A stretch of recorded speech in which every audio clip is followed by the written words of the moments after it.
to engineering, software technologists, PGs, and all these things. So there is a group is here. It is better if we use the language normally जो हम mix language हाँ, करते हैं. बिल्कुल, So that is बिल्कुल. the best क्योंकि उससे ज़्यादा understanding हो जाती है. बिल्कुल बिल्कुल ठीक है. I am a practicing chartered accountant, so you know what is the field of chartered accountant is. तो उस पर तो ज़्यादा elaborate करने की ज़रूरत नहीं है. तो I would prefer कि हम लोग इसको मोनोलॉग नहीं डायलॉग बनाते हैं. Yes. Because मैं ही बोलती रह जाऊँगी तो वो ऐसे लगेगा जैसे वो प्रेजेंटेशन दी है और मैं चली गई. एज एवरीबडी नोज कि बिजनेस जब स्टार्ट करना होता है वो एक इनिशियल स्टेप होता है. पहले तो एक आइडिया कंसीव करते हो आप कि what business you want. Then you start together towards working कि हमें बिजनेस स्टार्ट करना है. आप अपने कॉन्टैक्ट से मिलते हो, आप कहते वर्ड ऑफ माउथ से बात फैलाते हो कि हमने बिजनेस स्टार्ट करना है. एंड देन सडनली आप may be in on A small scale एक बिजनेस स्टार्ट करते हो. जब आप बिजनेस स्टार्ट कर लेते हो तो उसके बाद आ जाता है लीगल कंप्लाइंसेस. बिकॉज एक घर में बैठ के बिजनेस करना is not a business setup. जब तक आप उसको एक लीगल नेम नहीं दोगे या आप उसको लीगली नोन नहीं करोगे तो you can not have a business. तो when you start a business basic एक चीज़ आती है, पहले एक बोर्ड बनवाना पड़ता है. मतलब आप सपोजिंगली अपने घर के गोडाउन में ही आप या कार के गैरेज में ही सपोजिंगली आप अपना कोई लेट मी से कि आप बुटीक चलाते हैं. It's also a business only. तो व्हाट विल यू डू. आपने टेलर लाया, आपने कपड़े लाए, आपने 4 लोगों को बताया कि मैं बुटीक स्टार्ट कर रहा हूँ. आपके पास कस्टमर आने शुरू हुए, 6 आएंगे, 7 आएंगे. How will you increase your business? By putting up the board. So this is the first step. तो पहले आप बोर्ड डालते हैं, फिर उसके बाद आप डिसाइड करते हैं कि मुझे बैंक अकाउंट खोलना है. अब जितने भी पैसे आएंगे तो अपने पास सुना रखोगे, कुआं थोड़ा खोदोगे उसमें डालते जाओगे. ऑब्वियसली या सराने के नीचे रखना है छुपा के, तो nobody will do it. So you all would like to have a bank account. अब जब बैंक अकाउंट खोलने की बारी आती है तो उसको कहते हैं ना लोकल लैंग्वेज में खाला जी का घर नहीं है. बिजनेस वाले का बैंक अकाउंट ऐसे खुलता ही नहीं है. जो एक नॉर्मल बंदा जब बैंक अकाउंट खुलवाने जाता है उसमें सिर्फ पैन कार्ड लेंगे, आधार कार्ड लेंगे, तो फोटो लेंगे तो अकाउंट खोल देंगे. बट जब आप एक बिजनेस के लिए अकाउंट खुलवाने जाते हो तो वहाँ पे वो आपसे 100 चीज़ें मांगते हैं. वो आपसे मांगते हैं रजिस्ट्रेशन. द प्रॉब्लम कम्स है कौन सी रजिस्ट्रेशन. आपने जब बिजनेस स्टार्ट किया होता है you are in a doubt कि यार हमें रजिस्ट्रेशन कौन सी चाहिए, अभी तो हमें कुछ है ही नहीं है. तो वो दे टॉक अबाउट आपके पास GST की रजिस्ट्रेशन है, आपके पास अगर कोई फूड बिजनेस में है फसाई की रजिस्ट्रेशन है, अगर वो लेबर की रजिस्ट्रेशन है. So these are the things. अब टू बिगिन विद आप सबको पता है कि GST आज की डेट में तो लेना ही पड़ता है. कुछ लिमिट्स है, 40 लाख की टर्नओवर तक GST नहीं लेना होता है. बट आजकल वो ट्रेंड ही ऐसा हो गया हुआ है. The volume of the work is only such that even if you are not crossing that limit still you will have to opt for the GST. Because अगर आप GST ले लेते हो तो it is for your betterment only. Because वो काफ़ी जगहों पे आपके काम आता है. एंड GST कहाँ से लेना होता है? Commercial taxes department. श्रीनगर में कमर्शियल टैक्सेस डिपार्टमेंट कहाँ पे है? रामबाग के पास. ट्रू. और यहाँ पे लोकल भी है, आई थिंक पुलवामा में भी है, जगह जगह वहाँ पे भी है. But main is at the commercial taxes department. वहाँ जाके आप GST की रजिस्ट्रेशन ले लोगे. सो GST की रजिस्ट्रेशन लेने के लिए भी online you go to the portal. वहाँ पे they'll step by step they'll tell you कि क्या करना है. You follow the step. अगर खुद नहीं करना है तो you can take the help of the people like us who are available. So and otherwise खुद भी करना इज़ पॉसिबल. इट्स नॉट कि वो कोई बहुत मुश्किल चीज़ होती है. You just have to keep the documents ready and आप अपना स्टेप फॉलो करो. तो GST की रजिस्ट्रेशन आप फॉर्म सबमिट कर दोगे and with in a weeks time आपको वहाँ से क्वेरी आ जाएगी ऑनलाइन. तो जो भी क्वेरी अगर तो पॉजिटिव हुई तो GST अलॉट ही हो जाएगा. अगर क्वेरी में कुछ मांगा तो एज यूजुअल सरकारी system you will have to go to the department, you will have to satisfy them. वो जो डॉक्यूमेंट मांगेंगे वो उनको दिखाना है and if all is good तो your GST will be allotted. तो ये GST सर्टिफिकेट आपने देना है बैंक वालों को. तो बैंक वालों आपका पैन आधार लेके आपका ओपन कर देंगे. एंड सबसे बड़ी बात होती है जब आप बिजनेस स्टार्ट करते हो पहले आपको डिसाइड करना it's a 1 man show, it's a 2 man show और इट्स अ कंपनी. मतलब प्रोप्राइटरशिप इज 1 पर्सन. जो बंदा स्टार्ट करता है with no other involvement, that is called the proprietorship, sole proprietorship. उस केस में उसका अपना ही पैन चलता है, his PAN is the sole PAN on the basis of which the business is being done. If a person wants to involve more than besides him some other person, one partner, two partner, three partner, it's called partnership firm. Then we have limited liability, LLP, limited liability partnership. It is a blend of partnership and company. उसके अपने implications होते हैं, वो detail में it can be taken care of afterwards. उसमें जो होती है लाइबिलिटी का जो शेयर होता है वो लिमिटेड हो जाता है, और company you know how it is, company जो होती है वो रजिस्ट्रार ऑफ कंपनीज में जाके हम लोग उसको रजिस्टर करते हैं, और उस केस में डायरेक्टर्स होते हैं, एंड उसका भी अपना मतलब ये डिटेलिंग है, आपको मोटा मोटा आउटलाइन ये है कि this is how it is. The first component is now GST. So GST is compulsory, irrespective of any business. You are supposed to go for GST registration. और GST रजिस्ट्रेशन आपके district office के में होता है, taxes department में। हाँ, सो अंदर वहां पर आपको कंपलसरी करना है। So you don't have to think yes now there is 2 points are there. One is with respect, अगर आपको सिंगल पर्सन करना है तो फिर पर्सनल पैन लग जाएगा। अगर आप पार्टनरशिप फर्म बनाना चाहते हो तो फिर आपको एक पार्टनरशिप डीड बनानी है। You go to the lower court, जगह जगह लोअर कोर्ट होते हैं, वहाँ पे पार्टनरशिप डीड जो है, you take a stamp paper, 1000 रुपये का स्टैम्प पेपर लगता है, उसमें जाके वो उनके पास फॉर्मेट भी होता है, पर once you are getting a partnership deed done, थोड़ा उसको पढ़ लीजिए, बिकॉज थोड़ा सा कुछ उसमें होता है। आप अपना वो शेयर डिफाइन कीजिए, अपनी सैलरी डिफाइन करो, उसमें रेट ऑफ इंटरेस्ट डिफाइन करो। Maybe again you can take the help of a professional in that case, आप एक प्रोफेशनल एडवाइस सीख कर लो, बिकॉज हर टाइम हर चीज़ खुद करने की कोशिश करोगे तो कई बार लूप होल्स रह जाते हैं, गाइडेंस नहीं हो पाती है, एंड इधर उधर से पूछोगे तो हर कोई अपना ही ज्ञान बांटता है, उसको ज्ञान इतना होता भी नहीं है, तो अननेसेसरली मिसगाइड ही हो जाता है। इट्स बेटर कि आपको जहाँ पे आपको लगे कि कोई अच्छा प्रोफेशनल है तो उसके पास जाके एक बार गाइडेंस ले लेनी है, तो वो पार्टनरशिप डीड बनवा लीजिए, तो वो पार्टनरशिप डीड के केस में हो जाएगी। अगर आपने LLP बनानी है या आपने कंपनी बनानी है, LLP और कंपनी का ऐसा होता है कि वो तभी बनानी चाहिए अगर वॉल्यूम बहुत ज़्यादा हो रहा है। अगर छोटा मोटा वॉल्यूम हो रहा है, आप अभी लाखों में ही खेल रहे हो, 10, 20, 30, 40, तो partnership firm and others can work, because इस केस में कंप्लायंसेस थोड़ी कम होती हैं। प्रोप्राइटरशिप के केस में कोई खास कंप्लायंसेस नहीं होती हैं, आपकी सिर्फ वो GST रिटर्न जानी है और इनकम टैक्स रिटर्न जानी होती है। तो इनकम टैक्स रिटर्न में तो यू गो टू प्रोफेशनल, वो आराम से इनकम टैक्स रिटर्न फाइल हो जाती है और उसमें भी ज़्यादा कोई हैजल नहीं होती है। और पार्टनरशिप फर्म के केस में भी क्या होता है, एक पार्टनरशिप डीडी बनवानी पड़ती है, वो तो इजीली बन जाती है, और आप उसके ऊपर GST भी ले लोगे तो again GST returns have to be filed. और पार्टनरशिप फर्म के केस में भी आपको इनकम टैक्स रिटर्न फाइल करनी होती है, वो भी पार्टनरशिप फर्म की जाती है, और पार्टनर्स की अपनी इंडिविजुअल रिटर्न्स भी जाती हैं। बट जब आप LLP बनाते हो या कंपनी बनाते हो, उसमें बहुत कंप्लायंसेस होती हैं, आपको आधा कुछ इनकम टैक्स के लिए करना पड़ता है और आधा ROC के लिए। ROC is the registrar of companies, आपके रजिस्ट्रार ऑफ कंपनीज की अलग से रिटर्न्स जाती हैं और इनकम टैक्स की रिटर्न अलग से जाती हैं और GST की अपनी जाती हैं, और ROC की मल्टीपल रिटर्न्स होती हैं। ओके उनकी उनकी 30 जून को एक जानी है, सितंबर में एक जानी है, अक्टूबर में एक जानी है, and you have to comply. और अगर आप वो नहीं कंप्लाई करते हो तो फिर वो लेट फी लग जाती है, and it is huge amount. अभी I am dealing with one of my clients, उसने 2019 से कुछ कंप्लायंसेस ही नहीं की, now he has to pay almost a late fee of 50,000। और उसको फॉरेन इन्वेस्टर्स आ रहे हैं इन्वेस्ट करने के लिए, उसकी ड्यू डिलिजेंस चल रही है। तो इन्वेस्टर बोल रहा है कि जब तक आपकी पुरानी कंप्लायंसेस कंप्लीट नहीं होती है हम पैसा नहीं डालेंगे। अब उसको पुरानी कंप्लायंसेस कंप्लीट करने के लिए 2019 से सारा करना है, एंड वो सारा करना है। तो आई मीन कि if business is running successfully and he wants to expand it, investor, angel investor कोई बाहर से आ जाएगा उसमें इन्वेस्ट करने, he will first check what compliances. So compliances must, that gives you the credibility. जैसे अभी होता है फाइनेंशियल कंप्लायंस में, slide is also there are regulatory compliances.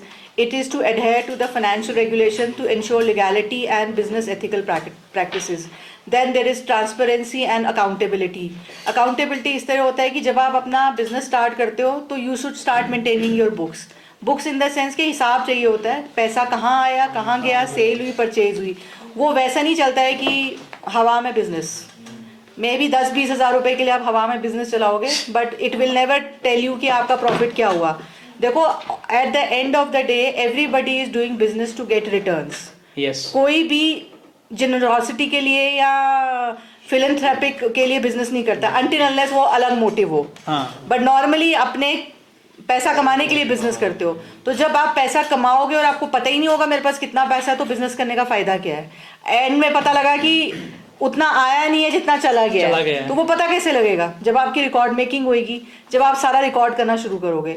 So I would suggest कि जो भी बंदा बिजनेस करता है कभी भी अपनी अकाउंट्स को नॉन सीरियसली नहीं लेना चाहिए। You should always keep a track कि मेरे कि कहाँ पैसे आए, मेरा सेल कितनी हुई, मेरी परचेज कितनी हुई, मेरा खर्चा कितना हुआ, एंड में मेरे पास कितना बचा। Because that is the only thing which will help you in the future. Otherwise एक टाइम ऐसा आएगा जब मैं सो चुका होगा। आप अगर इनिशियली प्रोफेशनल नहीं रखना चाहते हो, खुद ही रिकॉर्ड रखो, but please have the habit of maintaining the records. Then is risk mitigation. जब भी आप कोई बिजनेस करते हो, हर बिजनेस के साथ रिस्क एसोसिएटेड होते हैं। No business is risk free. We have to take insurances, we have to do other type of, this is called the risk mitigation. Then there is access to funding. जब भी आप business करते हो, आपके पास 5 लाख है, business 5 lakh में हमने कर लिया, उसके बाद आपको और पैसा चाहिए, बैंक लोन भी चाहिए। फिर पहले तो बैंक से पूछना आपको कौन सी रजिस्ट्रेशन चाहिए। क्या पता वो बोले कि बैंक वाले भी थोड़े नमूने होते हैं ना, वो फिर भी जीएसटी की मांगेगा। वो भी हाँ उद्यम पे भी कर लेते हैं। उद्यम की रजिस्ट्रेशन कर लो। उद्यम is MSME, micro small medium enterprises ना, उसमें वो होता है जिनका वो होता है टर्नओवर 1 करोड़ से कम होती है, या प्लांट इन्वेस्टमेंट इक्विपमेंट, उसकी रजिस्ट्रेशन कर लो उद्यम की। और उद्यम की रजिस्ट्रेशन के बेनिफिट्स बहुत है। उद्यम की रजिस्ट्रेशन में ना आपको कहीं टेंडर के लिए पैसे नहीं जमा कराने होते, ईएमडी से एग्जेम्प्ट हो जाते हो आप लोग।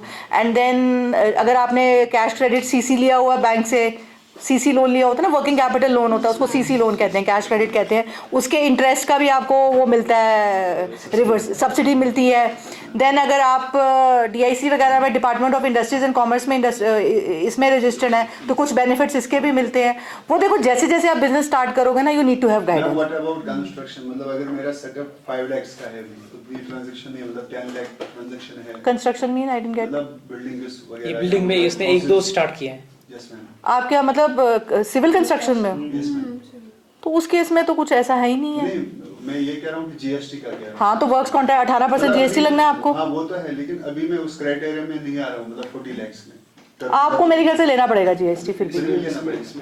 आपको तो लेना पड़ेगा, आपको लेना पड़ेगा जीएसटी, आपको जीएसटी लेना पड़ेगा। आप बिल रेज करोगे तो आपको उस पर 18% जीएसटी है ना, तो आपको तो लेना पड़ेगा। क्योंकि कल को आप कोई भी कहीं पर कॉन्ट्रैक्ट ले लोगे, वहां पर भी आपको तो जीएसटी दिखाना ही है ना। सो बेटर है कि जीएसटी लेकर रखो।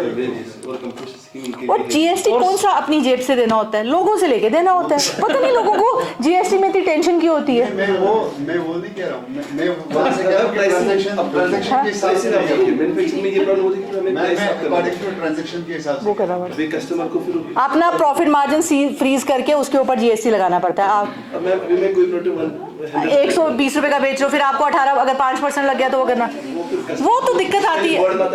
बेसिकली क्या होता है कि हम लोग बिना जीएसटी के काम कर चुके होते हैं, हम क्लाइंटेल बना चुके होते हैं। जब आपको जीएसटी लेना पड़ता है, आपका वो कॉस्ट बढ़ जाती है। ऐसा है कि यहाँ पे कस्टमर बोलता है कि ये तो जीएसटी आप क्या बात कर रहे हो? ये जो टूर एंड ट्रैवल वाले थे ना, इन्होंने 3-4 साल तो जीएसटी लगाया ही नहीं है, क्योंकि इनके पैकेजेस होते थे।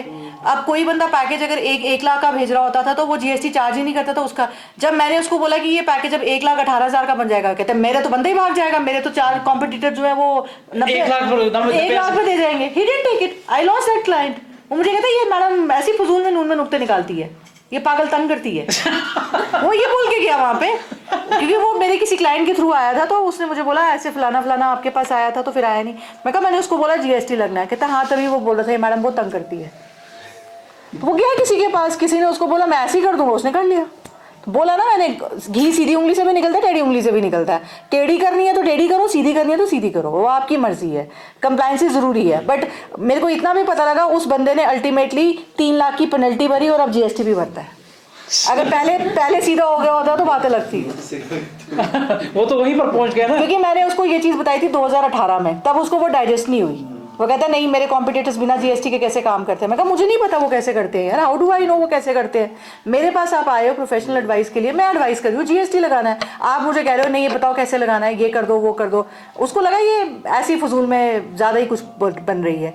But then my client only told me, कहता उसको फिर 3 लाख की पेनल्टी लगी, उसने पुराना बैक गेट से जीएसटी जमा कराया। So you can yourself imagine situation. So it is better to follow the rules. Ma'am मेरा एक क्वेश्चन था, हमारा जो बिजनेस है अभी मैंने स्टार्ट किया लेकिन अभी सेल स्टार्ट नहीं की है, बट जिनके साथ मैं काम कर रही हूँ उन्होंने रजिस्ट्रेशन वगैरह सारी की हुई है, इवन जीएसटी की भी की है। उनका ये कहना था कि 40 लाख के ऊपर भरना पड़ता है, तब तक वो नहीं भरना पड़ता, लेकिन वो हर महीने कुछ ना कुछ मतलब उसका वो करते हैं रजिस्टर या कुछ भरते हैं, लेकिन वो जीरो दिखाते हैं, मतलब सेल नहीं है ना, सेल नहीं है, नील रिटर्न भर पाए। तो वो उसके बारे में जानना था कि वो चीज़ क्या होती है, वो हम क्यों करते हैं, मतलब कि मुझे जब आपने जीएसटी रजिस्ट्रेशन लेनी है you have to file returns every month. Return तब भी फाइल करनी होती है अगर सेल जीरो है, that is called nil returns. अगर आपकी सेल नहीं है तो you have to file nil return. GSTR 1 जो होता है वहाँ पे नील करके भर दो उसको, दैट्स ऑल। हाँ एसएमएस पे भी होता है अपने return. It is like very important to do it. Yes Once GST is there. Nil भी भरनी है, भर के भी भरनी है। जब आपने जीएसटी रजिस्ट्रेशन ले लिया you have to file the returns. कुछ नहीं होता उसमें यार, कोई घबराने वाली बात नहीं होती है, जीएसटी नहीं घबराने वाली बात है। लेकिन मैम तभी है जब खाली स्टेट पे काम करें, वो चीज अगर स्टेट से बाहर करें ऑनलाइन बेचते ये सारे। Yes. रिलायंस कंसेप्ट खत्म होता As है। compared to GST मुझे लगता है ज़्यादा इनकम टैक्स से डर। बिकॉज हमें वो पता नहीं था मिल जा रहा है हर महीने, तो कैसे डरना किसी से नहीं होता। देखो जब आप आए हो बिजनेस करने के लिए तो कंप्लायंसेस तो करनी है, तो करनी है। डरने वाली बात नहीं होती है। पता है क्या होता है यहाँ पे, डर इसलिए होता है हम लोग प्रोफेशनल को अप्रोच नहीं करते हैं, हम लोग आपस में एक दूसरे को पूछते हैं। आपने इसको पूछा, ये खुद कर रही है जीएसटी फाइल, ये बोलेगी बहुत डिफिकल्ट है, बहुत डिफिकल्ट है, समझ ही नहीं आता, आपको लगेगा डिफिकल्ट है। आपने इसको पूछा इनकम टैक्स, मैं नहीं करती इनकम टैक्स फाइल, मुझे क्यों करनी है, मैंने 2.5 लाख रुपए कमाया, उसमें क्या रिटर्न फाइल करनी है। तो दिस इज द मिसगाइडेंस। इसलिए कहते हैं कि मैं इसलिए नहीं बोल रही कि मैं प्रोफेशनल हूँ, आई डोंट मीन कि आप सब मेरे पास आओ। मेरा कहने का मतलब ये है हमेशा एक कोई प्रोफेशनल एडवाइस ले लेनी चाहिए। बाद में आपको अगर प्रोफेशनल लगता है कि he is cheating me, you can go to some other professional, but always seek a professional advice. हर चीज़ हर बंदे के लिए नहीं बनी होती है। सुई डॉक्टर ही लगा सकता है, कंपाउंडर से लगवाओगे तो दर्द हो जाएगी। True.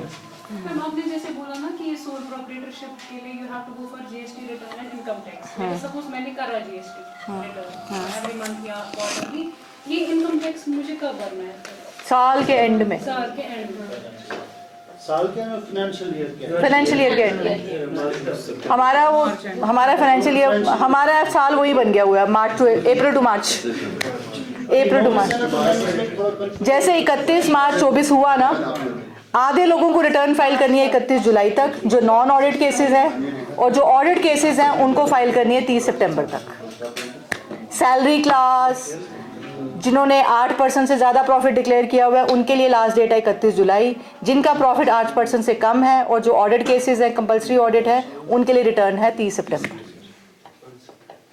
तो ये चीज़ें आप घर बैठे नहीं पता कर सकते ना, you have to go to the professional. अब आपने बिजनेस कर लिया, अब आपको क्या पता मैंने कब रिटर्न फाइल करनी है।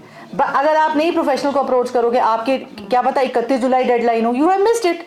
Once you have missed it, आजकल तो ह्यूमंगस पेनल्टीज हैं, आप तो 5 हज़ार की पेनल्टी है। अगर आपकी 5 लाख के ऊपर इनकम जा रही है तो 5,000 की पेनल्टी हुई है, फिर इट पिंचेस योर पॉकेट ना। आपको बिना मतलब के 5,000 देने पड़ जाए, किसको अच्छा लगता है। तो it is better you should stay in touch. अपना एक जो जैसे मेंटोर रखा हुआ तो वैसे एक प्रोफेशनल भी रख लो, प्रोफेशनल भी कर दो, वो गाइड करेगा ना। एंड ऐसी बात नहीं है, जब आप अपने प्रोफेशनल के पास जाओगे ना तो एक अच्छा रिलेशनशिप भी बन जाता है। नोबडीज कोई पैसे खाने के लिए नहीं ज़रूरी बैठा होता। जब एक अच्छी अप्रोच से जाओ then you develop a good relation also. There are I can understand यहाँ पे लोगों को माइंड सेट होता है प्रोफेशनल के पास जाओ यार, उसको भी पैसे देने हैं, उसको भी करना है, बट ठीक है आगे पीछे से पूछ के go to a good professional, पता करो कहाँ पे उनको प्रॉब्लम हो जाती है ना कि ये जब ये कॉस्टिंग में कहीं पर उनको प्रॉब्लम हो जाती है। ये एक मार्केट में कोई कॉस्टिंग करते हैं उस पर ये प्राइसिंग लगा देते हैं ऑन दैट, जो ये कंप्लायंसेस होते हैं ये उनके दिमाग में होता ही नहीं है, and that is never included in the product pricing. और जब ये एट अ पर्टिकुलर स्टेज में कहते हैं कि हम जी अब जीएसटी भरेंगे, उनको लग रहा है 12% कहाँ से निकालेंगे, 18% कहाँ से निकालेंगे, मेरा कस्टमर तो भाग जाएगा। प्रॉब्लम वहाँ पर नहीं है, प्रॉब्लम प्रोडक्ट प्राइसिंग में है, जो आपने एक टाइम पर उसका कॉस्ट इंक्लूड नहीं किया है। क्योंकि आपने परसीव नहीं किया होता ना आपने जीएसटी भरना है। आप जब बिजनेस स्टार्ट करते हो आप बोलते हो यार मेरे तो इसमें 40 रुपए लगे हैं, मैं इसको 60 में बेच देती हूँ, मेरे 20 रुपए बन जाएंगे। But then you have to realize कि मैंने जीएसटी भी भरना है, तो वो आपने ये चीजें परसीव ही नहीं की होती हैं। फिर आपको तो यार अपने खर्चे भी तो निकालने हैं मुलाजिमों के, आपको सारा कुछ तो आपकी कॉस्टिंग पे बेस्ड होता है ना। आप अगर आपने 40 की चीज 60 में बेची, क्या 20 रुपए में आपके सारे खर्चे निकल जाएंगे? तो एक बजटिंग भी करनी पड़ती है ना, एक आपको कहते हैं ना प्रोजेक्शंस भी बनानी पड़ती हैं कि अगर मैंने 100 रुपए की चीज़ बेची है और मैं लाख चीज़ें बेच रही हूँ, मेरे को 1 करोड़ आ रहा है, तो मेरे ये खर्चे आने हैं, मुझे पैसे बचेंगे कि नहीं बचेंगे, तो वो करना पड़ता है। जाके आप निकाल सकते नहीं, उतना वॉल्यूम भी होना चाहिए ना आपका। हाँ, that is the volume. You have to reach the volume also, because अगर आप 10 प्रोडक्ट ही बेच रहे हो उसकी कॉस्ट तो ज़्यादा ही आएगी। ज़्यादा आ जाएगी। 10 के लिए आपको एक मुलाजिम भी रखना है, आपको बिजली भी लगेगी। बट आप जब 10 का 100 करते हो तो मे बी वो एक मुलाजिम ही कर ले और बिजली भी उतनी लगे, तो आपका प्रॉफिट मार्जिन बढ़ जाएगा। तो you have to perceive all these things. Starting में ब्रेक इवन करना पड़ता है। स्टार्टिंग में तो यू कैन नॉट इमेजिन ना कि जाते ही प्रॉफिट, कोई प्रोडक्ट होता है मे बी वो प्रॉफिट अर्निंग हो, वो इमीडिएटली आपको प्रॉफिट देना है।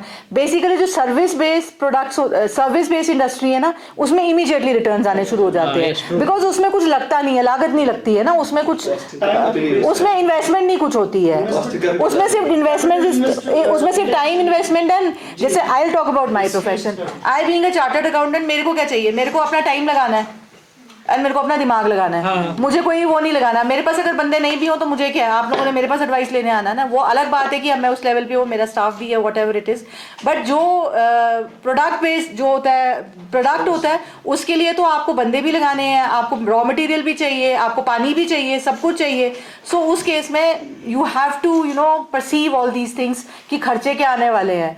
तो वो थोड़ा सा दिमाग उस डायरेक्शन में डालना होता है कॉस्टिंग करने के लिए, या फिर किसी को इन्वॉल्व कर लो जो इस चीज़ में गुड है, तो वो करने के लिए होता है। बिकॉज एक बार आपने कॉस्टिंग कर दी और आपकी मार्केट उस कॉस्ट पे बननी शुरू हो जाए, फिर बड़े ब्राइट चांसेस होते हैं कि जब आप कॉस्ट बढ़ाओगे तो you lose the clients.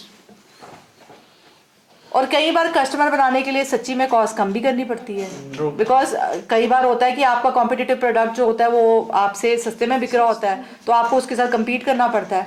But then जब आप एक क्वालिटी डिलीवर कर देते हो, क्लाइंटील बना लेते हो या मार्केट बना लेते हो, तो then you can increase also ना। इसमें क्या है, जब आपका अच्छा हो जाता है, आपकी प्रोडक्ट अच्छा है, तो फिर कोई 100 रुपए की चीज़ को 105 रुपए में भी दे देता है। आप नहीं लेते हो क्या? कहीं ताज होटल ताज में जाते हो तो 200 रुपए की चाय पी के आते हो ना। हाँ। ढाबे में जाते हो तो 20 रुपए की चाय पीते हो ना। 200 रुपए की चाय क्यों पीते हो? वो तो क्वालिटी एसोसिएटेड विद इट ना।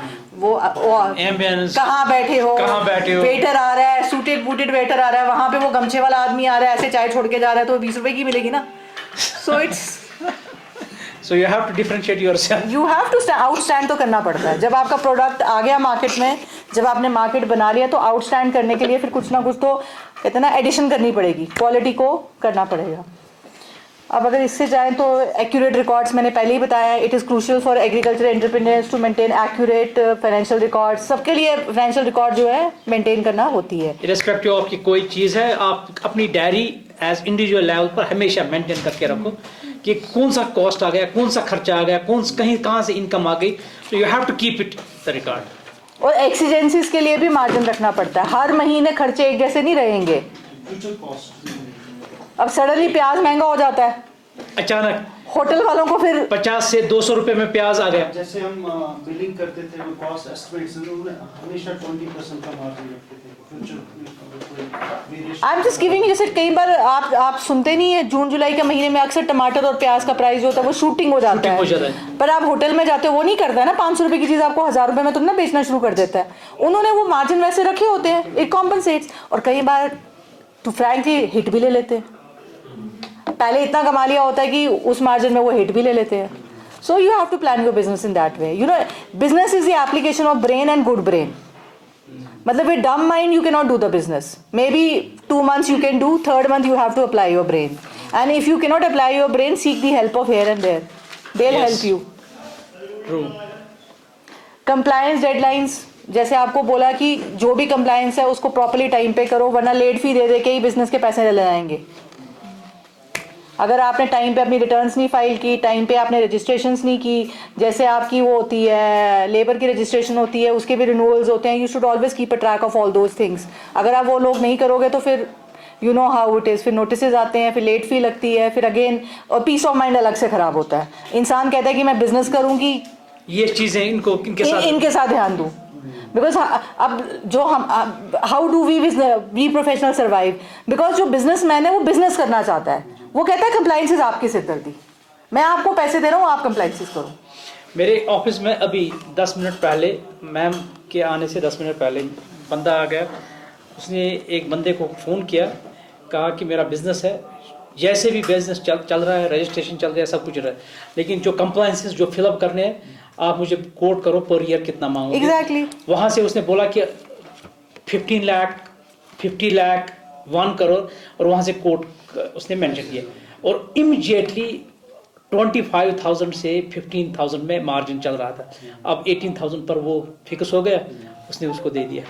ऐसे ही अब खुद को क्या करेगा बिजनेस, नाउ कंप्लायंसेस समबडीज, अब वो कंप्लायंसेस वो फिलअप करे। सो दिस इज जस्ट अभी मेरे सामने हो गए। बिकॉज एक बिजनेसमैन बिजनेस करेगा, आप थोड़ा ना सुबह उठ के देखेगा आज 11 तारीख होगी, वो GSTR 1 भरनी है।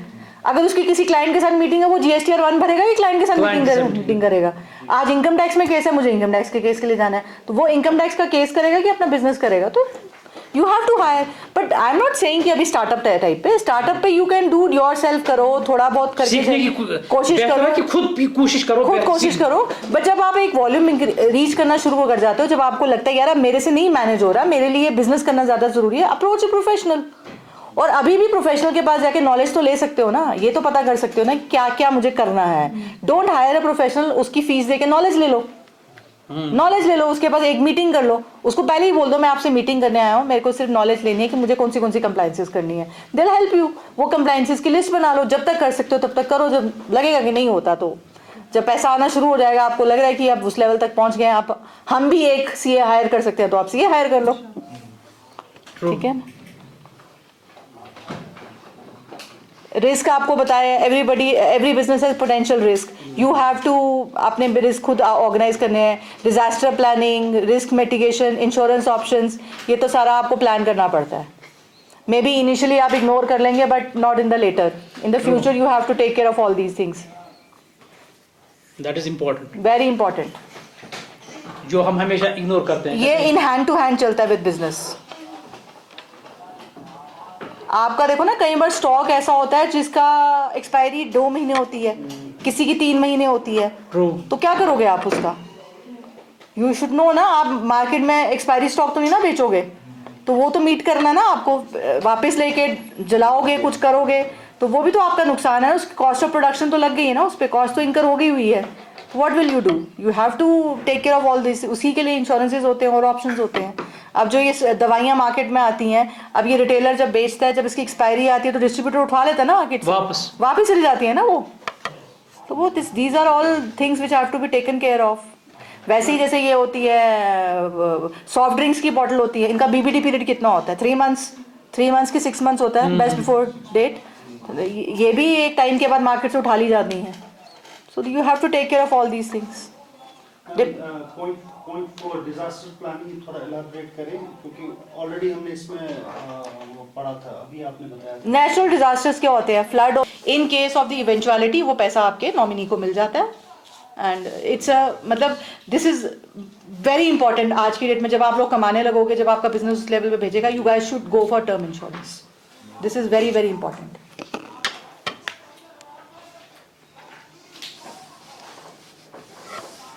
Anything else?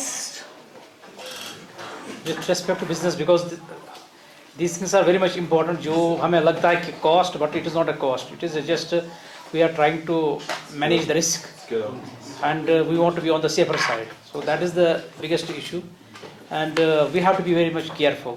जो चीज़ हमें लग रहा है कि हमारे यहाँ पर एक रिसेंटली एक बंदा है, मैंने कहा यार आप इतना लाखों में प्ले करो यार, आप क्यों this what's called why you are not going for regularization of your business, register करो ये।